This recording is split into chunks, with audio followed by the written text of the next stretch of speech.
Good afternoon student. पिछली तासिका में हमने रसों के बारे में बहुत सारी जानकारी प्राप्त की। उसके साथ साथ 12वीं कक्षा के अंतर्गत जो पहला रस हमारा था श्रृंगार रस, जिसे हिंदी साहित्य के अंतर्गत काव्य शास्त्र के अंतर्गत रसराज कहा जाता है, काव्य की आत्मा कहा जाता है। ऐसे श्रृंगार रस के बारे में हमने जानकारी प्राप्त की। अभी हमें देखना है कि शांत रस, दूसरा रस जो हमारा है वह है शांत रस।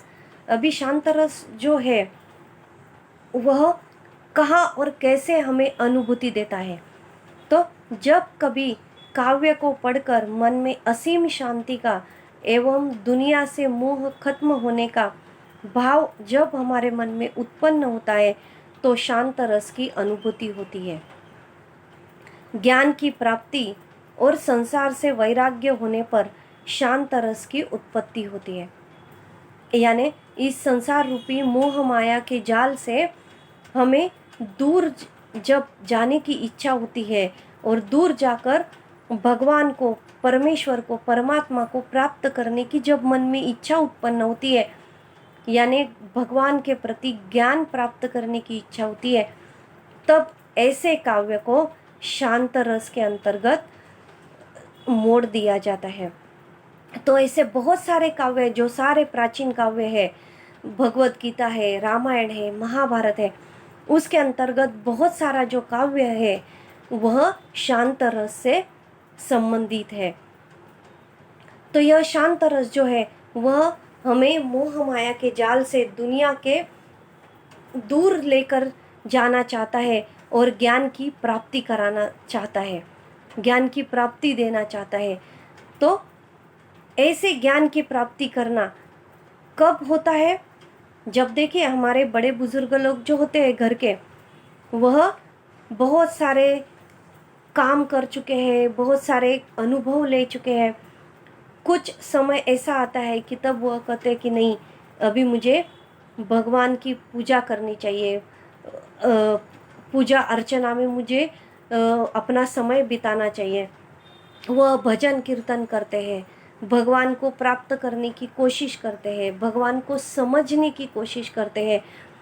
तो तब वह जो कार्य करते हैं भगवान के प्रति, परमात्मा के प्रति, तब वह जो काव्य पढ़ते हैं या कुछ अध्ययन करते हैं, तब वह सारा जो है उनका शांत रस का अध्ययन होता है या शांत रस को वह समझने की कोशिश करते हैं। तो यह शांत रस का उदाहरण देखिए कितना अच्छा और आसान सा कबीर जी ने हमारे सामने रखा हुआ है। जब मैं था हरि नहीं, जब हरि है मैं नहीं, सब अंधियारा मिट गया, जब देखा दीपक देखा माही। यानी कबीर जी कह रहे कि जब मैं इस संसार की मोह माया के जाल में फंसा हुआ था, संकट पर संकट झेलता रहता था, तब कभी भी मुझे भगवान नहीं दिखाई दिया। लेकिन जब मैंने इस संसार को छोड़ दिया तब मुझे हरि के दर्शन हुए हैं। यानी संसार में इस मोह माया के जाल में जब हम फंसे हुए रहते हैं, दिन पर दिन बीते चले जाते हैं, क्रियाओं पर क्रियाएं होती चली जाती हैं, तब कभी भी हमें भगवान नजर नहीं आते हैं। हम हरि का दर्शन करते हैं, मंदिर में जाते हैं, माथा टेकते हैं, लेकिन फिर भी हरि का सच्चा रूप, परमात्मा क्या है, वह हमें जब पता चलता है तब इस संसार को हमें छोड़ना पड़ता है, तब कहीं जाकर हमें हरि के दर्शन होते हैं। इसलिए कबीर ने कहा कि जब मैं संसार में था तो हरि के दर्शन नहीं हुए, परमात्मा के दर्शन नहीं हुए, और जब मुझे परमात्मा के दर्शन हुए तब मैंने संसार को छोड़ दिया था। सब अंधियारा मिट गया, जब मुझे हरि प्राप्त हुए तो मेरे मन में, मेरे जीवन में जो सारा अंधियारा था वह सब कुछ मिट गया था। जब दीपक देखा माही, मुझे जब दिया दिखाई दिया, जलता हुआ दीपक जब मैंने देखा तो मेरे जीवन का अंधियारा मिट गया। दीपक यानी परमात्मा। दूसरा उदाहरण देखिए, माटी कहे कुम्हार से, माटी कहे कुम्हार से, गया न मन का फेर। कर का मन का डारी के, मन का फेर। यानी मिट्टी क्या कहती है कुम्हार से, देखिए कि तू इतनी मग्नता से एकरूप होकर तू मिट्टी को घोलता है, उसे बहुत ही सॉफ्ट बनाता है, चिकना बनाता है। गया न मन का फेर, फिर भी इतना तो सब कुछ मुझे मेरे लिए करता है। कर का मन का डारी के, पूरे मन को एकाग्र करके तू इस मिट्टी में एकरूप हो जाता है और फिर उस मिट्टी के गोले को तू एक सच्चा और अच्छा आकार देता है। मन का फेर, तब कहीं जाकर उस घड़े की निर्मिती होती है, एक सुंदर सा मटका तैयार होता है। वह मटका कौन तैयार करता है? कवि ने कहा है यहाँ पर कि वह मटका तैयार करने वाला परमेश्वर है। कुम्हार तो एक सिर्फ माध्यम है, उस मिट्टी को आकार देने वाला तो सच में परमेश्वर होता है। आप देखिए कुम्हार तो बहुत सारे घड़े तैयार करता है, लेकिन हर एक घड़े का आकार उसका हमें थोड़ा बहुत अलग अलग ही दिखाई देता है। एक जैसे आकार के मटके घड़े हमें नहीं दिखाई देते हैं। तो कवि ने वही बात कही है कि वह तो सब कुछ कुम्हार के माध्यम से भगवान करवा लेता है, कुम्हार के हाथ से यह भगवान की प्राप्ति होती है। बहुत छोटा सा और सिंपल सा उदाहरण कवि ने यहाँ पर हमें दिया हुआ है। तो यह हमारा शांत रस का उदाहरण यहाँ पर हमने देखा हुआ है कि शांत रस हमें कब प्राप्त होता है? जब हमारा मन चित्त एक जगह पर होता है, मन स्थिर होता है, शांत होता है, तब कहीं जाकर हमें ज्ञान की प्राप्ति होती है और शांत रस की प्राप्ति होती है। उसके बाद हमें देखना है रौद्र रस। अभी शांत रस हमने देखा, लेकिन शांत रस के साथ साथ कभी कभार हमारा मन विचलित हो जाता है, क्रोधित हो जाता है, तब कहीं जाकर क्रोध भी आता है, हमारे मन में आता है, तो वह क्रोधित होकर भी कुछ काव्य रचनाएं की जाती है। रामायण महाभारत में जितना शांत सौंदर्य से भरा हुआ है, उतना क्रोध भी रामायण महाभारत में भरा हुआ है। भगवत गीता में भी मिलता है कि भगवान को भी क्रोध आता था। तो यह जो रौद्र रस का उदाहरण कवि ने यहाँ पर दिया हुआ है काव्य शास्त्र के अंतर्गत, वह देखिए रौद्र रस कब उत्पन्न होता है? किसी ने हमारा अपमान करने पर, कोई हमारी निंदा करता है, तब हमारे मन में क्रोध उत्पन्न होता है। अपमान, निंदा आदि से हमारा मन क्रोधित हो जाता है, क्रोध हमारे मन में उत्पन्न हो जाता है, तब रौद्र रस की उत्पत्ति होती है। क्रोध यानी रौद्र रस, क्रोध निर्माण होना यानी रौद्र रस की उत्पत्ति होना, मन में और क्रोध उत्पन्न होना। तो यह रौद्र रस किसी की अपमान और निंदा से हमारे मन में उत्पन्न होता है। जहाँ पर किसी के असह्य वचन, असह्य यानी सहन न होने वाली बातें, वचन यानी बातें, किसी के न सहन होने वाली बातें, अपमानजनक व्यवहार के फलस्वरूप हृदय में क्रोध का भाव उत्पन्न होता है, वहाँ रौद्र रस उत्पन्न होता है। इस रस की अभिव्यंजना अपने किसी प्रिय अथवा श्रद्धेय व्यक्ति के प्रति अपमानजनक असह्य व्यवहार के प्रतिशोध के रूप में होती है। अपना किसी प्रिय व्यक्ति है, कोई प्रिय व्यक्ति है, अपनी माता है, अपने पिताजी है, उनके प्रति यदि कोई बुरे विचार बोलता है तो हमें अच्छा नहीं लगता है, सहन नहीं होता है, हमारे मन में तुरंत उस व्यक्ति के प्रति क्रोध उत्पन्न हो जाता है। घृणा उत्पन्न हो जाती है, तो जाकर यह रौद्र रस उत्पन्न हुआ है। तो ऐसे बहुत से काव्य की निर्मिति रौद्र रस के अंतर्गत भी हुई है। श्री कृष्ण और अर्जुन गुरु और शिष्य का नाता है, छोटे और बड़े भाई का नाता है, लेकिन फिर भी गुरु और शिष्य का नाता होकर भी उनके अंतर्गत कुछ क्रोध उत्पन्न होता है, तो वह रौद्र रस भी वहां पर दिखाई देता है। तो यह श्री कृष्ण के वचन सुनकर, अभी उदाहरण देखिए, श्री कृष्ण के वचन सुन अर्जुन क्रोध से जलने लगे, सब शोक अपना भूलकर करतल युगल मलने लगे। श्री कृष्ण के कुछ वचन सुनकर, कुछ बातें सुनकर अर्जुन क्रोध से जलने लगे, लाल लाल हो गए हैं, संताप उनका अधिक हो गया है, क्रोधित हो गए हैं। लेकिन श्री कृष्ण के लिए बोल नहीं पाते हैं। अर्जुन उस क्रोध को अपने मन में ही समेट रहे हैं, अपने पेट में डाल रहे हैं, लेकिन श्री कृष्ण को एक शब्द भी नहीं बोल सकते हैं कि तुम ऐसा क्यों बोल रहे हो, आपने मुझे ऐसा क्यों बोला। सब शोक अपना भूलकर, सब कुछ भूलकर करतल युगल मलने लगे। करतल यानी अपने हाथ मलने लगे हैं, कुछ नहीं कर पाए। श्री कृष्ण ने बोला है, डांटा है तो समझ लेना है, लेकिन उन्हें प्रतिशब्द नहीं देना है। उस आए हुए क्रोध को अर्जुन ने कहाँ पर निकाला है? अपने हाथों पर निकाला है। करतल युगल मलने लगे, अपने हाथ वह मलने लगे हैं।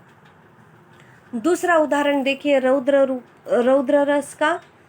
कहा कैकई ने सक्रोध, कैकई ने सक्रोध, क्रोधित होकर, सक्रोध यानी क्रोधित होकर, क्रोध के साथ कैकई ने कहा, दूर हट निर्बोध, दूर हट जा मेरी नजरों के सामने से, तुम निर्बुद्ध हो, कुछ समझ में नहीं आता है, तुम्हें कुछ समझने की सूझ बूझ नहीं है, तुम मेरी नजरों के सामने से दूर हट जाओ। द्विजिह्वे रस में विष मत घालो, जो वातावरण जैसा है वह वैसे ही रहने दो, उसमें और विष मत घोलो, उसमें विष भरे शब्द डालने की कोशिश मत करो।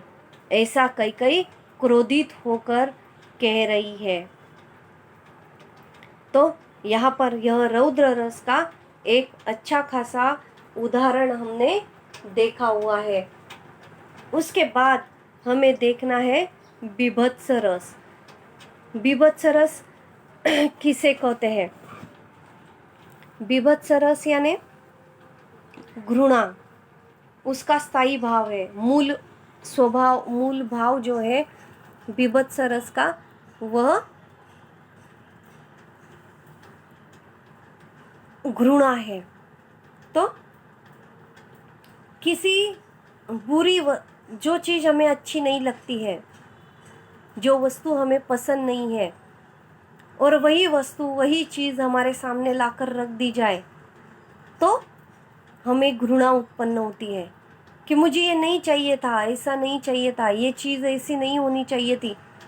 इसलिए हम क्रोधित होकर घृणा से वहाँ से उठ जाते हैं, या उन वस्तुओं को देखते भी नहीं है, उन चीज़ों को हाथ भी नहीं लगाते हैं जो कि हमें पसंद नहीं है। तो ऐसी घृणित वस्तुएं, घृणित चीज़ों, या फिर जिस व्यक्ति के प्रति हमारे मन में लगाव नहीं है, प्रेम नहीं है, जिसके प्रति हमारे मन में सिर्फ क्रोध है, घृणा है, ऐसे व्यक्ति को देखकर उसके संबंध में भी हमारे मन में उसके प्रति सुनकर भी क्रोध उत्पन्न होता है, घृणा उत्पन्न होती है। उस व्यक्ति को हम प्यार से, प्यार भरी नज़रों से नहीं देख सकते हैं। तो ऐसी घृणित वस्तु, घृणित चीज़ों या घृणित व्यक्तियों को देखकर उनके संबंध में, वस्तु, चीज़ या व्यक्ति हो, उनके संबंध में सुनकर भी मन में उत्पन्न होने वाली घृणा अर्थात नफरत, ग्लानि, बीभत्स रस की पुष्टि कराती है। उन व्यक्तियों के बारे में, उन वस्तुओं के बारे में सोचना भी हमें अच्छा नहीं लगता है। उनके प्रति सोचकर भी हमारे मन में घृणा उत्पन्न होती है, बुरे विचार मन में आते हैं। तो वह बीभत्स रस का उदाहरण है। तो वो उसका उदाहरण देखिए बीभत्स रस का। सिर पर बैठो काग, काग यानी कौवा, कहाँ पर बैठा हुआ है? सिर पर बैठे काग, आँखी दो खात, दोनों आंखों से मुझे देख रहा है। कहाँ पर बैठा है? मेरे सिर पर आकर बैठा है और मैं उसे देख रहा हूँ। खींच ही जीभ ही सियार, मैंने उसे उठाने की, हटाने की कोशिश की है, लेकिन फिर भी वह नहीं हट रहा है। मुझे कौवा अच्छा नहीं लगता है, लेकिन फिर भी वह मेरे सिर पर आकर बैठा हुआ है। मैं उसे हटाने की कोशिश कर रहा हूँ तो वह जाने का नाम नहीं ले रहा है। अति ही आनंद उर धारत, उसे अच्छा लग रहा है मुझे तकलीफ देकर। कौवे को मेरे सिर पर बैठकर बहुत ही आनंद आ रहा है। वह आनंद से, हर्ष से अपने मन ही मन में खुशी उत्पन्न कर रहा है, लेकिन मुझे अच्छा नहीं लग रहा है। गिद्ध जांग के मांस खोदी खोदी खात उचारत है। और गिद्ध जो होता है वह कैसा होता है? गिद्ध यानी गरुड़ जो होता है वह क्या करता है? वह शरीर, प्राणियों का शरीर, मांस जो है वह तिनका तिनका भी चुन चुन कर खा लेता है। वह प्राणी को जिंदा नहीं छोड़ता है। गिद्ध जो होता है वह प्राणी, वह किसी को जिंदा नहीं छोड़ता है। वह छोटी छोटी भी उसके शरीर के हिस्से को वह खा डालता है। तो उस गिद्ध के प्रति और कौवे के प्रति भी हमारे मन में घृणा उत्पन्न हो जाती है, जो कि हमें अच्छे नहीं लगते हैं। उन्हें बीभत्स रस के अंतर्गत डाल दिया जाता है। बीभत्स रस का और एक उदाहरण मैं आपको बताना चाहती हूँ, जो कि अभी यहाँ पर नहीं है लिखा हुआ, लेकिन मैं आपको बताती हूँ, सुनिए। सुड़ुक सुड़ुक घाव से पिल्लू निकाल रहा है, नासिका से श्वेत पदार्थ निकाल रहा है। अभी सुड़ुक सुड़ुक यानी जब हमें सर्दी हो जाती है, तो सर्दी होने के बाद हमें बहुत सारी तकलीफ होती है, लेकिन वह तकलीफ हमें हो रही है, लेकिन दूसरों को वह अच्छा नहीं लगता है। तो वह सुड़ुक सुड़ुक यानी वह अपनी नाक की आवाज़ करता रहता है, और उस नाक की आवाज़ से लोगों को तकलीफ होती है, अच्छा नहीं लगता है। और वह आवाज़ तो कर रहा है नाक की, लेकिन और क्या कर रहा है? नासिका से श्वेत पदार्थ निकाल रहा है। शब्द देखिए कितने अच्छे हैं, श्वेत पदार्थ। जब सर्दी हो जाती है तो नाक से निकलने वाला जो पदार्थ है उसे श्वेत पदार्थ कहा है, तो वह निकाल रहा है। शब्द अच्छे हैं, लेकिन उससे क्या है? हमें घृणा आती है। कोई भी अपनी नाक साफ करता है तो वह हमें अच्छा नहीं लगता है, घृणा उत्पन्न होती है। तो वह दूसरा उदाहरण था, सुड़ुक सुड़ुक घाव से पिल्लू निकाल रहा है, नासिका से श्वेत पदार्थ निकाल रहा है। यह बीभत्स रस का दूसरा उदाहरण हमने यहाँ पर देखा। अभी नेक्स्ट हमें देखना है अद्भुत रस।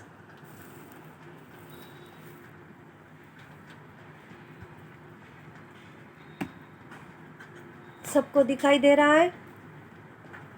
अद्भुत रस, अद्भुत यानी आश्चर्य, अचानक से कोई क्रिया, कोई घटना घटित हो जाना, और वह भी अच्छी घटना जिससे हमें आश्चर्य महसूस हो।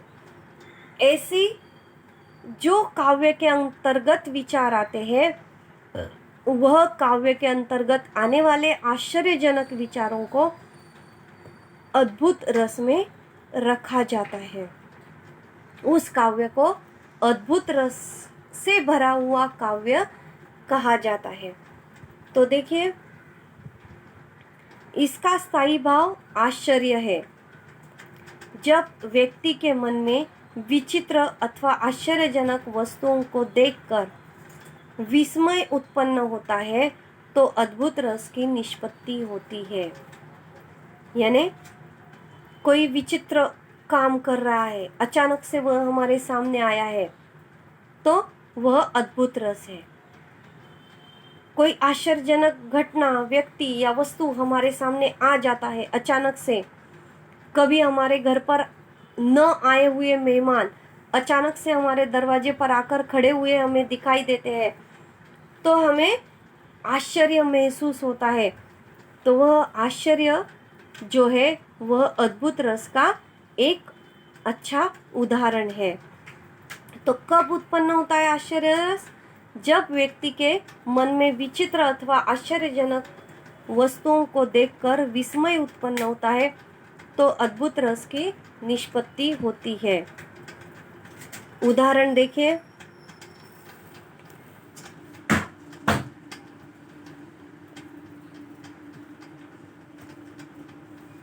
पड़ी अचानक नदी अपार, घोड़ा कैसे उतरे पार, राणा से सोचा इस पार, तब तक चेतक था उस पार। उदाहरण देखिए कितना अच्छा है।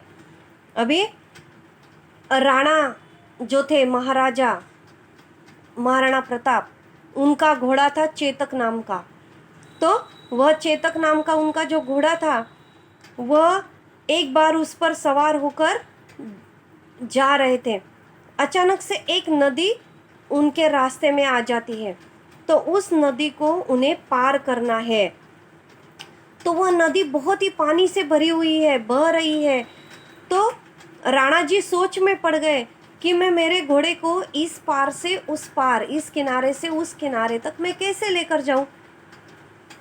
तब उन्होंने देखा कि अरे मैं तो सोच में ही डूबा रहा, तब तक मेरा चेतक तो नदी के उस पार भी पहुंच गया है। तब उन्होंने चेतक को उस पार देखते हुए कहा, जो भाव उनके मन में उत्पन्न हुए वह आश्चर्यजनक भाव थे कि मेरा चेतक इतना होशियार है कि वह एक किनारे से दूसरे किनारे तक पहुंच गया है। यानी उनका जो टेंशन था वह तो दूर हो गया, लेकिन आश्चर्य भी उन्हें महसूस हुआ। और चेतक नाम का उनका जो घोड़ा था, उसकी क्रियाशीलता का भी उन्हें पता चला है। दूसरा उदाहरण देखिए, देख यशोदा शिशु के मुख में सफल विश्व की माया, क्षण भर को वह बनी अचेतन, हिल नहीं सकी कोमल काया। सूरदास जी ने एक अद्भुत रस का उदाहरण हमारे सामने रखा हुआ है। वह क्या कह रहे, देखिए, देख यशोदा मैया, तेरे श्री कृष्ण के, तेरे बाल शिशु के आंखों में देख, मुख में देख। मुख में क्या देखना है शिशु के? तो सफल विश्व की माया। यदि तुम्हारे श्री कृष्ण का मुख खुल जाएगा तो उसके मुख में तुम्हें दिखाई देगा कि पूरा विश्व समाया हुआ है। और वह भी विश्व कैसा? सफल विश्व समाया हुआ है। क्षण भर को वह बनी अचेतन। उन्हें विश्वास नहीं हुआ यशोदा मैया को कि आप मेरे इतने छोटे से श्री कृष्ण के बारे में ऐसा कहते हो। उसका मुंह तो इतना छोटा सा है और पूरा विश्व मुझे उसके मुंह में कैसे दिखाई देगा। हिल न सकी कोमल काया। लेकिन जब उसने देखा कि सचमुच मेरे कन्हैया के मुख में पूरा विश्व मुझे दिखाई दे रहा है, सब खुशहाली से, आनंद से भरा हुआ विश्व मुझे दिखाई दे रहा है, तो वह फूले नहीं समाई। वह आश्चर्यचकित होकर वह एक ही जगह पर बैठ गई है। तो ऐसा हमारा यह अद्भुत रस है जो कि हमें आश्चर्य और विस्मय से भरा हुआ दिखाई देता है। ऐसा काव्य हमारे हिंदी साहित्य के अंतर्गत प्राचीन साहित्य में ही नहीं तो अभी आधुनिक साहित्य के अंतर्गत भी दिखाई देता है। अभी लास्ट जो हमारा है वह है भक्ति रस।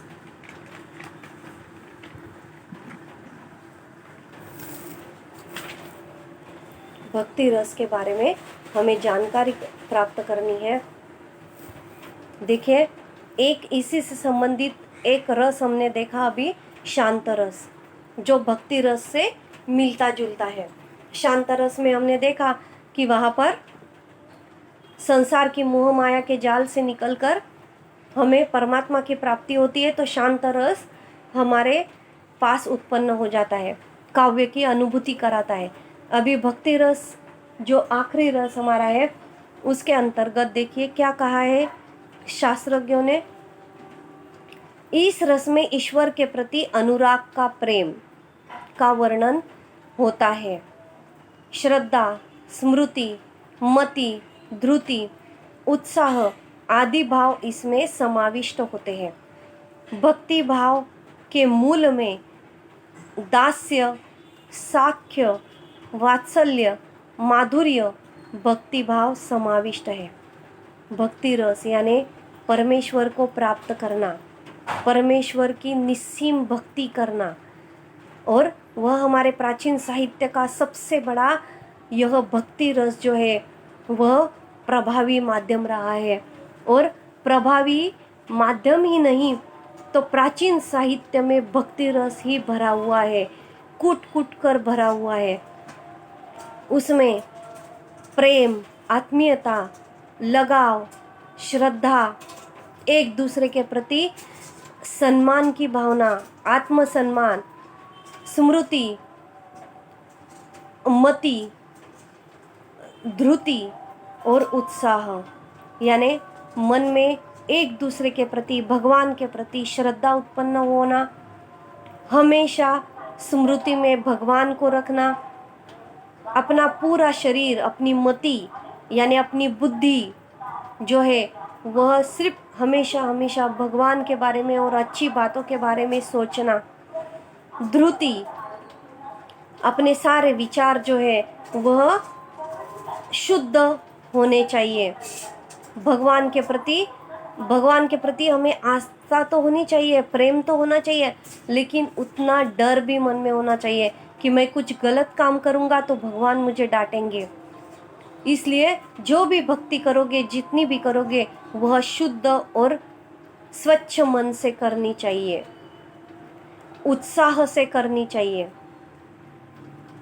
और आदि भाव इसमें समाविष्ट होते हैं। भक्ति साधना, आपको पता है कि भक्ति रस में हिंदी साहित्य के इतिहास में 4 काल माने जाते हैं। उन 4 कालों में हिंदी साहित्य को विभाजित किया गया है: आदि काल, रीति काल, भक्ति काल और आधुनिक काल। भक्ति काल यानी उसके अंतर्गत भक्ति काल में 2 धाराएं बहती थी, एक निर्गुण भक्ति धारा और एक सगुण भक्ति धारा। निर्गुण भक्ति धारा वाले जो लोग थे उस काल में, वह मूर्ति के पूजक नहीं थे, वह मूर्ति की पूजा नहीं करते थे। वह कहते थे कि भगवान हमारे मन में है, सब जगह पर है, हम उसकी पूजा अपने मन में ही करेंगे। और जो सगुण भक्ति धारा वाले थे वह मूर्ति के पुजारी थे, मूर्ति पूजक थे। वह परमेश्वर स्वरूप मूर्ति को सामने रखकर उसकी भक्ति में तल्लीन हो जाते थे और पूरी तरह से राम, श्री कृष्ण के प्रति उन्होंने अपना पूरा साहित्य बनाया हुआ है जो कि भक्ति भाव से पूरी तरह से परिपूर्ण है। भक्ति रस का आनंद लेना है तो हमें प्राचीन साहित्य को देखना जरूरी है। भक्ति भाव में मूल में दास्य, साख्य, क्या क्या भरा हुआ है भक्ति भाव में, काव्य में? तो देखिए भक्ति रस से संबंधित जो भी काव्य है उस काव्य में हमें दास्य कि मैं हमेशा शिष्य हूँ, दास हूँ तुम्हारा, तुम मेरे परमेश्वर हो, तुम मेरे गुरु हो, मैं तुम्हारा दास हूँ। साख्य यानी सब समान है, कोई भी उच्च नीचता, गरीब अमीर ऐसे भेदभाव नहीं है, श्रेष्ठ अश्रेष्ठ ऐसा कुछ नहीं है, सब कुछ एक जैसा है। वात्सल्य, प्रेम और माधुर्य से भरा हुआ भक्ति भाव समाविष्ट है। उसका उदाहरण देखिए भक्ति रस का। कहत कबीर सुनहु रे लाई, हरि बिन राह न हार न कोई। यानी देखिए इसमें क्या कहा है, कहत कबीर, कबीर क्या कह रहे, सुनहु रे लाई, सुनहो रे मेरे भाई, हरि बिन, हरि के सिवा, परमात्मा के सिवा, राह न हार, मुझे रास्ता ही नहीं दिखाई दे रहा है। मैं राह न हार न कोई, मैं रास्ता भूल चुका हूँ, रास्ता हार चुका हूँ, मुझे हरि के सिवा और कुछ भी दिखाई नहीं देता है। मुझे सिर्फ सब जगह पर उठते बैठते सोते जागते खाते पीते मुझे हरि के दर्शन ही होते हैं। हरि के बिना मैं जीवित नहीं रह सकता। अगला उदाहरण देखिए। असुवन जल सिंची सिंची, प्रेम बेली बोई, मीरा की लगन लागी, होनी होसो होई। असुवन, आंसुओं से जल सिंची, आंसुओं से मीरा जो थी, संत मीराबाई, वह श्री कृष्ण में तल्लीन हो चुकी थी। वह श्री कृष्ण को अपना पति, अपना परमेश्वर, अपना पिता सब कुछ मान बैठी थी। और वह इस समाज में रहते रहते वह जब परमेश्वर को पति मान रही थी तो लोग उसे हंसते थे, डांटते थे, उसको मारते थे, पत्थर उसके ऊपर फेंकते थे, लेकिन फिर भी वह श्री कृष्ण की भक्ति नहीं छोड़ती थी। वह उसको अपना ससुराल छोड़ना पड़ा, ससुराल में बहुत सारे ताने सुनने पड़े संत मीराबाई को, लेकिन फिर भी उन्होंने अपने श्री कृष्ण की भक्ति में कहीं पर भी आंच नहीं आने दी। उसका ही यह एक उदाहरण उन्होंने दिया हुआ है यहाँ पर। आंसुअन जल सिंची सिंची, आंसुओं से मैं बह रही हूँ, मेरी आंखों से आंसुओं से आंखें मेरी बह रही है। प्रेम बेली बोई, मेरे द्वारा या मेरे मन में श्री कृष्ण के प्रति प्रेम ही प्रेम उत्पन्न हो रहा है और श्री कृष्ण मुझे मिल नहीं रहे हैं, तो मेरी आंखें बहुत आंसुओं से बह रही है। मैं श्री कृष्ण के इंतज़ार में बैठी हूँ, रो रही हूँ, फिर भी मेरे परमेश्वर नहीं आ रहे हैं। मीरा की लगन लागी, होनी हो सो होई। और संत मीराबाई जो है उनकी श्री कृष्ण के प्रति वह लगन लगी है, यानी वह प्रेम में भक्ति में तल्लीन हो गई है और वह अपने परमेश्वर का इंतज़ार कर रही है, परमात्मा का इंतज़ार कर रही है और इंतज़ार करते करते अपनी आँखों से आंसू बहा रही है। तो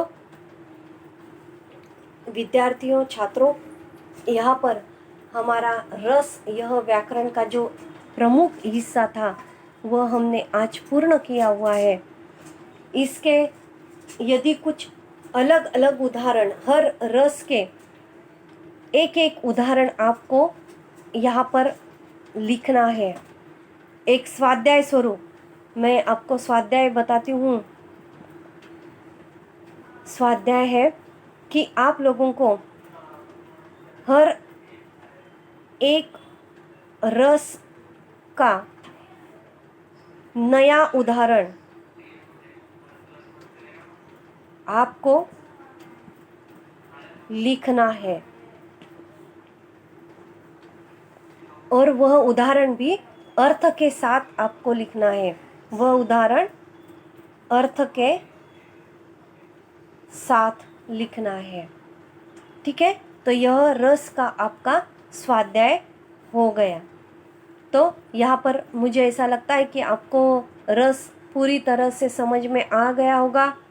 विविध प्रकार रस के जो है, जिनका अध्ययन हमने बहुत अच्छी तरह से यहाँ पर किया है, वह आपकी समझ में आ गया होगा।